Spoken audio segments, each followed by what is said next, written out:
This week on The Anxious Truth, we're going to talk about the emotional roller coaster of recovery and some ways that we might be able to avoid at least some of it.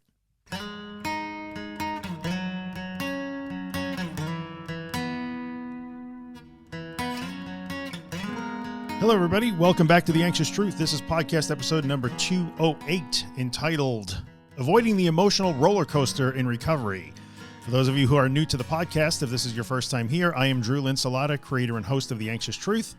This is the podcast that covers all things anxiety and anxiety recovery. So if you're having issues with things like panic attacks or health anxiety or social anxiety or agoraphobia, then this is the place for you. I'm glad you're here. Welcome if you are a returning listener or viewer on YouTube. Welcome back. Always glad that you're here. This week, we are going to talk about the idea that sometimes in recovery, we can be on a real emotional roller coaster. That's a real thing. And there are some ways that we can sort of be aware of some bad habits we develop that can help us avoid at least some of that. There's going to be emotions in recovery, but it doesn't have to be this crazy swing back and forth. So we'll get into that in a second. Before we do, I just want to remind you of a couple of things. Number one, The Anxious Truth is more than just this podcast episode or this video. So if this is your first time here, I would like you to know that there are way more resources. There are 3 really great books on anxiety and anxiety recovery that I've written. There is a free morning email newsletter and a mini podcast that comes out every weekday morning. That's totally free. There's all of my social media content. That's totally free. And there's another 207 episodes of the podcast before this one, also free. So you can find all of that on my website at theanxioustruth.com. Go avail yourself of all the resources. And if you are enjoying my work and it's helping you in some way, and you'd like to find a way to support it and help keep it advertising and sponsorship free, which is my goal, all the ways you can help do that are on my website at theanxioustruth.com/support. None of that is ever required, but it is always appreciated. And no matter what, I appreciate you guys all the time. So that being said, let's get into today's topic, the emotional roller coaster that can be recovery. Now, we've talked in the past about how we sort of have to expect to struggle. We have to expect that there's going to be bad days from time to time. Like, that's the way it goes. And one of the sayings we are fond of here is that recovery is not linear, because it is absolutely not linear. That's 100% true. But sometimes it can go beyond that. And the idea that recovery isn't linear and there are ups and downs makes sense. But on an emotional level, when you're really in the thick of it, it can be kind of difficult to really just go with that. Let me explain what I mean.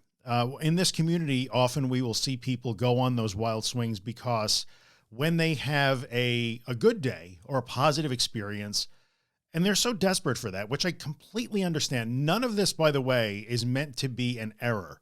I'm not trying to point at errors. I'm trying to just point out pitfalls and potential bad habits that we're all prone to in the recovery process. So none of this is that you're doing it wrong. Just trying to help smooth it out if we can.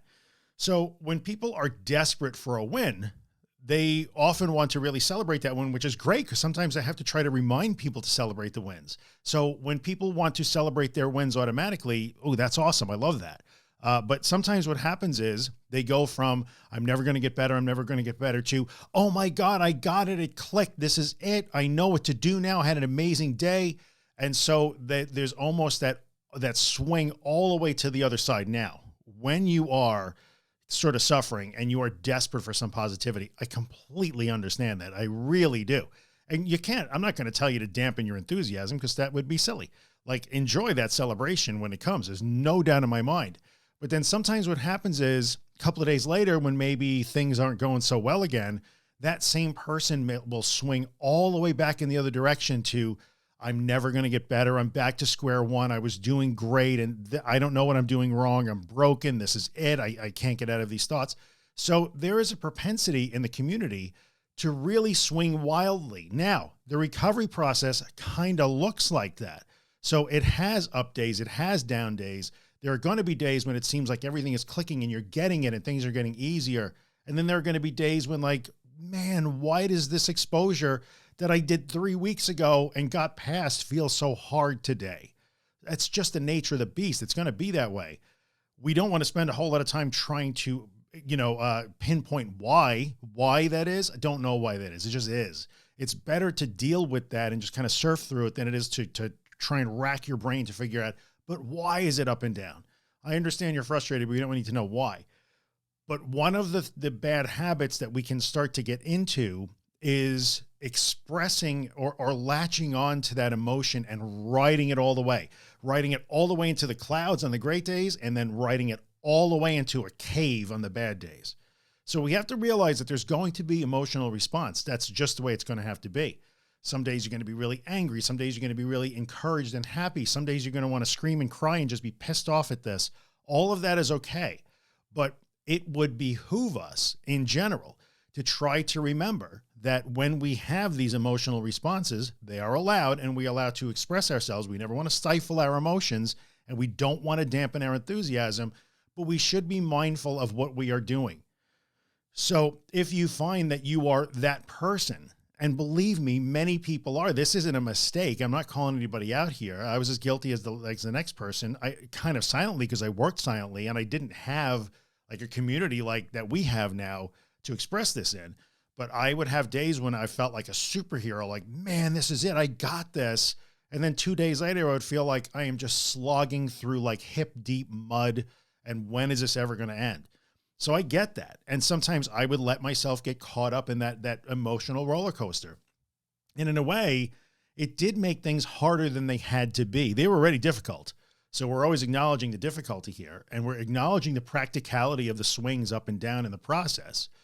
But when we try to remain mindful of like, okay, am I engaging in that? Am I grabbing onto those emotions and letting them drag me in both directions, not good or bad? Now, a lot of times we talk about being dragged around by negative thoughts, but we can also be dragged around sometimes by the enthusiasm of our positive thoughts also. So both things are possible.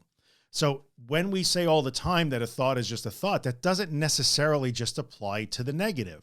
So when your brain is hammering at you on a bad day that you're back to square one, you can't get it, you don't know what's going on because you're feeling badly and you're really just hoping that you found a way to not feel badly. So when you're misinterpreting the recovery process and you're judging so harshly based on how you feel, and we will tell you, the community will rally around you and say, it's okay, don't listen to that. How you feel isn't the issue here.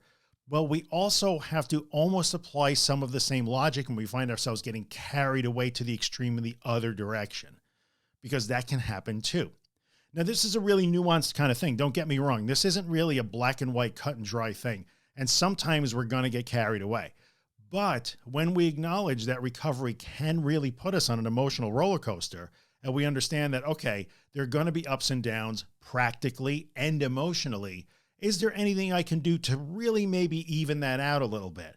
I can't make it flat. We're never trying to make it flat. Like, I cannot say enough. We're never trying to find ways to just be always flatlined. Never. That is not it. We're not trying to learn to be robots here. We're not trying to learn to be less human. We're trying to learn to be better humans. And sometimes allowing ourselves to get carried away by the negative and the positive can make things just more difficult than they have to be.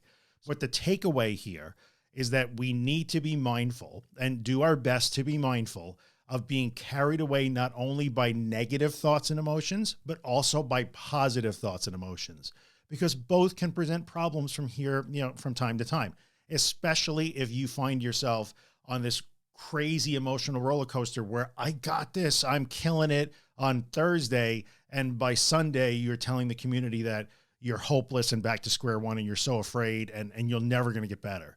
So it's just something to be mindful of, and understand that I can detach from my negative emotions when I need to. And I can also detach from my positive emotions when I need to, if they're not serving me to the best of their ability. That's okay. Just never not human, just the best version of human that we could be. And there you go. That is it. That is the deal with the emotional roller coaster. And it's just a little tip, hopefully a practical tip that will help you maybe even out those bumps a little bit, so you're not being dragged up and down the block like we all do sometimes in recovery. Maybe this helps a little bit. If you have comments or questions, of course, let me know. If you're on YouTube, you can use the comment section, or in my Facebook group, you can ask questions. Wherever you can find me, go ahead and ask questions. I do understand that if you're trying to DM me, you're not going to get an answer, just because I can't possibly answer all the DMs. But if you can hit me up in a comment somewhere on one of the platforms, I'd be happy to talk about this with you guys as much as you would like to. I'm happy to have those discussions all the time. So that's it for episode number 208. You know it's over because music. That is, as always, Afterglow by Ben Drake, whom you can always find at bendrakemusic.com. And if you go check him out and his work, tell him I said hello because he's a good dude. And I'm going to ask you the same favors that I always do. If you're listening on iTunes or Spotify or a platform that lets you rate and review this podcast, leave a 5-star rating if you dig it, and maybe take 2 seconds to write a quick review because it helps other people find the podcast. And that helps me out. It helps them out. And if you're watching on YouTube, of course, subscribe to the channel, like the video, leave a comment. Let's chat about this. That's always helpful too. And I think that's it. Hopefully this has been of use to you. I try to do that every week. I'll be back again next week with another topic. Don't know what that is, but I will be here. And I will remind you, as always, that this is the way. Yeah. Push through the pressure like an atom bomb. You keep on dancing like it's your last song. Makes no difference if you're right or wrong. Now you're on your way. It's in the afterglow. It's in the lyrics of the songs.